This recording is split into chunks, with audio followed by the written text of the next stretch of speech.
takwendera mberi fourth heaven. But he was led up on the fourth heaven and showed him all the successive goings and all the rays of the light of sun and moon. And he measured their going and compared their light, and saw that the sun's light is greater than the moon's. Saka apa pakutaura nezvazvo fourth heaven inenge chingutaura nezvakati I went into the fourth heaven. It means wokutaura kwakaenda kunoona munhu nemwedzi. So toti mwedzi, in fact munhu nezuva ndizvo zvinenge zviripo in the fourth heaven. Munhu nezuva. So wakati I went into the fourth heaven, kutaura kwakaenda kumwedzi kunoona mwedzi nezuva racho, sun and the moon. Right. Its circle and the wheels on which it goes always like wind, going past with a very marvelous speed, and day and night is no rest. Right. The moon. Its passage and return are accompanied by 4 greater stars, and each star is under it 1,000 stars. Each star is under it 1,000 of stars. To the right of the sun's wheel, and by 4 to the left, each having under it 1,000 stars. Samuri kuona kuti pane zvinhu zviripo pane zviripo pazuva zvamusinganzwise. Rega ndidzokorore mupanzwise because idiki fourth heaven. Zvaka explain apapo. Ende zvidiko futi zviriko. Right. Note, he was led up on the fourth heaven and showed him all the successive goings and all the rays of the light of sun and moon. And he measured their going and compared their light, and saw that the sun's light is greater than the moon's. Ndo zvamunongoona ipo papa ngoti light rezuva rakanyanyisa kudarika remwedzi. Mwedzi aufenekise zvakaita izvozvi. Its circle and the wheels on which it goes always like wind. Saka zuva panezi parenge chenda circle and rine wheels, but hakuna munhu akwanisa kusvika bhozi panopisa. And always like wind, going past with a very marvelous speed, and day and night is no rest.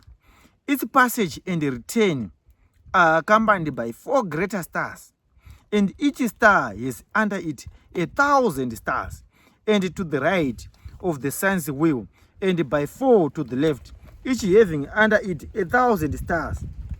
Right. Altogether 80,000 altogether 80,000 issuing with the sun's continually. So zvezviredza zvechingori pazuva 80,000 stars. And by day 15 myriads of angels attend it. By day 15 myriads of angels attend it by day. And by night 1,000. These are the angels, sometimes of Orions. And 6 winged ones issue with the angels before the sun's wheel into the fiery flames, and 100 angels kindle the sun and set it alight. Pakaoma mapanzwisera padika ndidzokoro chirungu chacho chiripo. And by day 15 myriads of angels attend it, and by night 1,000 angels. And 6 winged ones issue with the angels before the sun's wheel into fiery flames, and 100 angels kindle the sun and set it alight. Saka zuva rinobatidzwa nei zuva nguva nenguva, roramba rakacheneswa nei nguva nenguva, kwese kuita kwaMwari. Hapana zvingada kuexplaina zvakawandisa zvinoaffecta life yedu kana zvingada kubata life yedu. So let me move on. Nenda ku fifth heaven. Aba abva kune achiona zuva nemwedzi. Saka abva adzika futi pasi, akwenda mumachambers futi escenda bottom of the earth. Tartarus, 2 Peter 2 verse 4, Jude 1 verse 6, Revelations 20 verse 2 to 3. Mumaverenga ese wa. He was shown fifth heaven, a place where there were men countless soldiers called Grigor, where there were men countless soldiers called Grigor, of human appearance, and their size was of that of greater giants, and their faces withered, and the silence of their mouth is perpetual, and there was no service on the fifth heaven. There was no service on the fifth heaven. Waona chiti waenda ku fifth heaven kuchifarwa kunyepa. And there was no service on the fifth heaven. And I said to the men who were with me, wherefore are these very withered, and their faces melancholy, and their mouth silent? Wherefore is there no service on this heaven? It was a question mark Enoch into that angel. The angel answered, these are the Grigor who with their prince Satanael rejected the Lord of light, and after them are those who are held in greater darkness on the second heaven. After them are those who are held in greater darkness in the second heaven. Vaitedzera mabasa emagrigori. Vaona chingonzi Grigori ka? Muzambonyanya unetsikana kuti what is a Grigori? These are the watchers, sort of, my watchers. Right. Second heaven, were darkness on the second heaven, and 3 of them went down onto the earth from the Lord's throne to the place of Ammon, and broke through their vows on the shoulder of hill Ammon, and saw the daughters of men, how good they are, and took themselves wives, and befouled the earth with their deeds, who in all times of their age made harmlessness and mixing, and giants are born, and marvelous men, and great enmity. And therefore God judged them with a great judgment, and they weep for their brethren, and they will be punished on the Lord's great day. So these are the watchers. And Magrigori sekutara kwandaita, these were the watchers who were later saved by Jesus Christ, because Jesus akazoenda kunoparidzira iwawo. Saka ku fifth heaven paringotara nezvavo, it's about Tartarus, center bottom of the earth. There is fifth heaven, but it's just a chamber. One of the chambers on the bottomless pit. Toenda ku sixth heaven. Tikatara sixth heaven ndakutaura pamusoro pe third heaven yandakaona. So it was the sixth heaven. And those men took me up and bore me up on the sixth heaven. And there I saw 7 bands of angels, very bright, very glorious, and their faces shining more than the sun's shine, glistening, and there's no difference in their faces, or behavior, or manner, or dress, and this make the orders and learning the goings of the stars, and the alteration of the moon, or revolution of the sun, and the good government of the world. And when they see evil doing, they make commandments and instructions, and sweet and loud singing, and all songs of praise. These are the archangels. These are the archangels in the 60th heaven. So it's just another chamber. No area yema archangels. These are the archangels who are above angels, measure all life in heaven and on earth, and angels who are appointed over seasons. Yes, angels who are over rivers. So ndakatara about the angels of rivers and mountains. Nchazi ndakatara nezvazvo kana nsati remind me ndikudzeye kuti ndapi my angels of rivers. Right.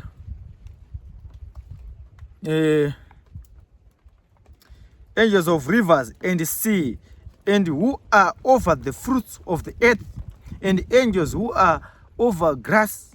Oh, pardon, my angels are over grass, hey, and over the fruits, and make sure to mchere yabereka. That's why muchiona kuti sometimes kwakada kuita nzara munogona kuona nemichero mizhinji inoberekwa nemafruits. Saka Mwari anogara akuprepare chikafu chetu musanodya muzive kuti kuri kuuya nzara. That's why panzi my angels of fruits and grass giving food to all, to every living thing. Saka even nemhuka dzinodeserva kuwana chikafu. Saka pafagwa pachitora nengirozi dzinoita nezvechikafu. Saka kupisa sango hakuna kunaka sezvakaitwa in this place. Because pane mhuka dzinodependa nekudya izvozvo. Saka neangels meme todzikanganisira mubasa radzo adzofanira kuchiita kumeka sure kuti grasi iroro rakura. That's why muchiona kuti sora harife rakapera, roramba richiuya chete. Chero makapisa zvinenge roramba richipo chete. Chero masidzi acho musingaziti abva kupi, atsva here, adini, anoramba aripo chete. Ndo zvinongoita these angels dzine basa iroro rikumeka sure kuti sora ravapo, giving food to all, to every living thing. And these angels who write all the souls of men and their deeds, guardian angels. My guardian angels anenge achinopira kuma archangels, vakuru vezvo ndo vakuru vedenga zvavo, anenge ari magenerals kana kuri kudenga, the archangels, vakuru vanodetermina madeeds enyu achiendeswa kuna musiki. And their lives before the Lord's face. Right. Monati anozosvitsa chinhu chese chandakutaura kuti chaunoita chinonyorwa chichiendeswa into the treasure house.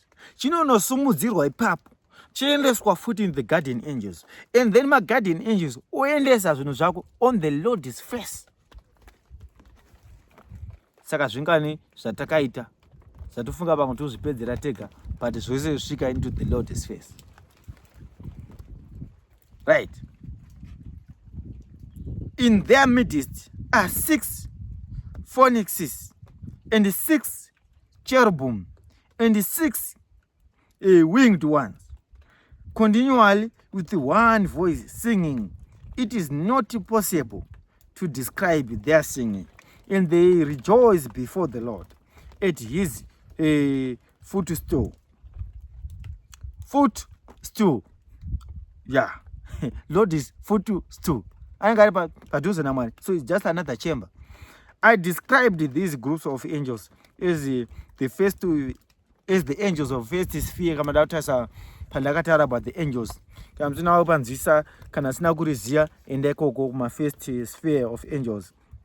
Wana kwaana na Michael, Gabriel, wana na Rio, wana Raphael, wala Rage. Chenda zvakadaro. Ima first sphere mo ndio zviripo. And then akabvatara pamusoro pe 7th heaven. Akabva pakabrief ke 10th heaven. Enoch. So 7th heaven is just the same inge chingori 3rd heaven, but it's another chamber. He saw there a very great light and fiery troops of great archangels, incorporeal forces and dominions, angels of dominions, ndakakupai, orders and governments, cherubim, seraphim, thrones, aise ndakakupai. Hapana wanisina kusvika ndakadabaza guru. And many eyed ones, nema angels ane maziso mamwe chete, ane ziso 1, ainzi ma thrones. Ndakaupa ine zvavo. That's why muchida kuona kuti Satan anopa example, a sign kana kuti a pyramid neziso 1. Aida kutraya kukuradza ma-eyed ones kuti even ma-angels akarebella futi against God, aibva ma-eyed ones anawo, and ndiwo anenge achishanda ipapo to see everything. So ma-eyed ones kana wakumashandisa pano pasi vanomashandisa kuona, anomati the extra eye rekuona zvinhu. Kana munhu akauya anoona ne the extra eye, anoona kuti blindfolded mamaziso but racho rechibuda pamhanza. So that's why muchiona kuti mama movies vanokuradzai pane ziso rechibuda pamhanza, vakuratidza kuti chiri kutonga ipapo is an angel, you know, the eyed one, the thrones raka rebel against God, rakaburukana Lucifer. Ndio zvinge chingoratidzwa chete. Hapana zvimwe zvinhu zvimbori padikana. Hapana zvinhu zvitsva zvirumboyana Satani. Zvinhu zvese zvakakreatwa kare naMwari. Parikachinge zvongoitwa pana mutadza ziva chete kuti zvikureve chi. Saka izvozvo zvichito representa futi kuti Satan can see everything through that eye. Because anawo ma angels of thrones. Haana kutorerwa simba, akasiwa nawo.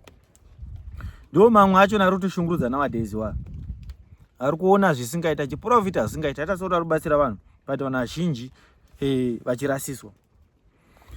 9 regiment and iconic stations. Things made of iron. Panama angels who are made of iron. Very strong. Wow. Made of irons.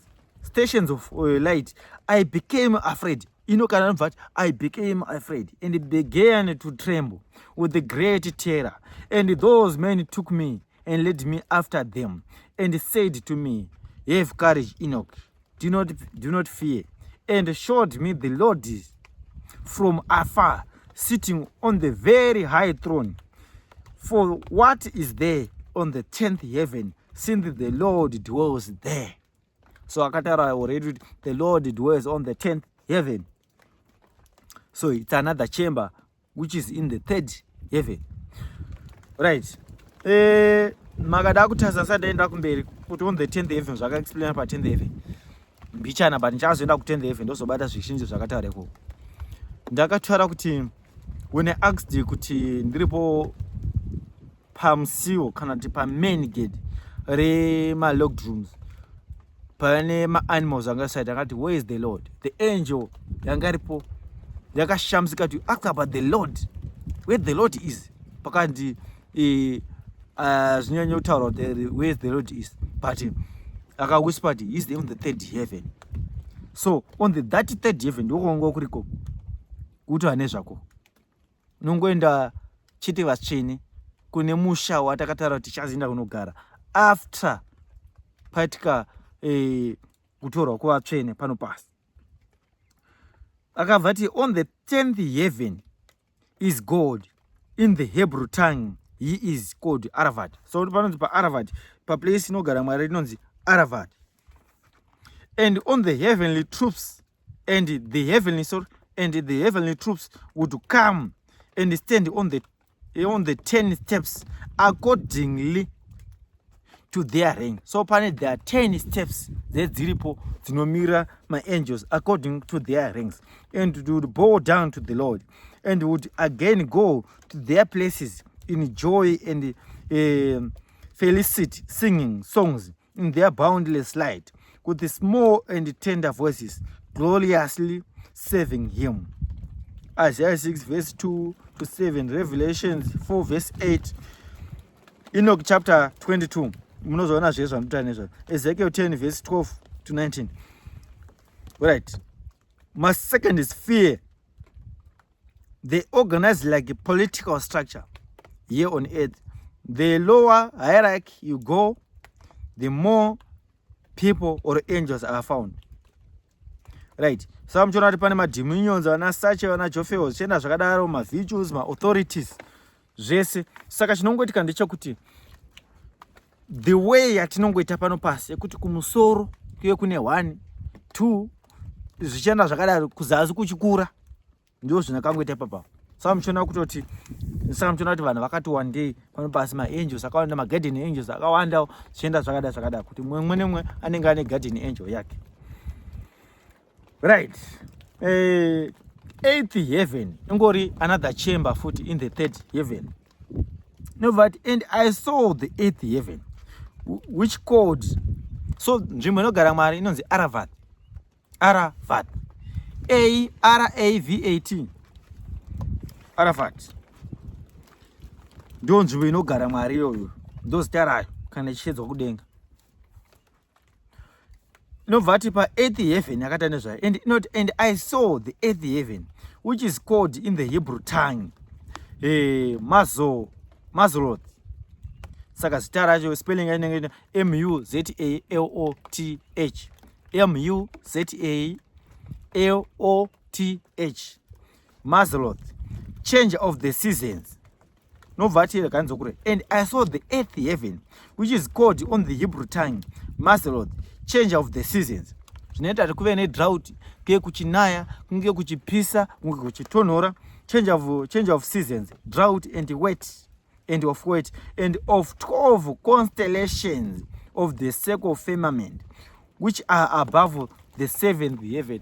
Oh, izvo zvinoda kuzoexplain, but pakaoma ipapa ndichada kuzoexplaina. So apa pandichaexplaina anonziwo 12 constellations of the circle of firmament, which is above the seventh heaven. Angari pamusoro pe seventh heaven. So it's another futi chamber.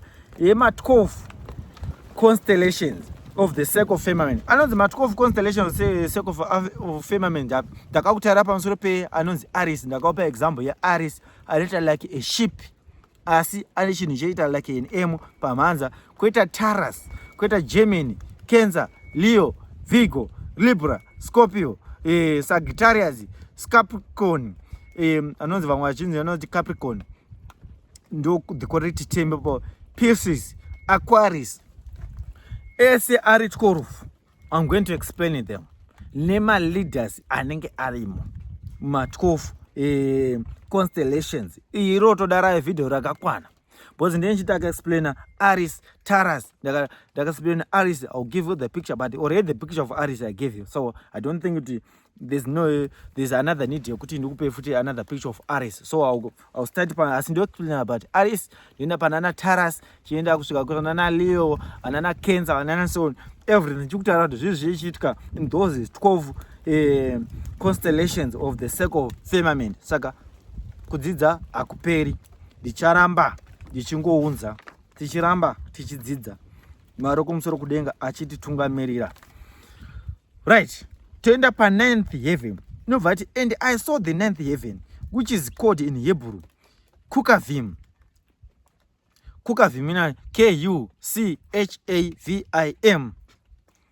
Kukavim, where the heavenly ones, heavenly homes of 12 constellations of the circle of firmament. Sajurati chinjoda kuti cheexplain.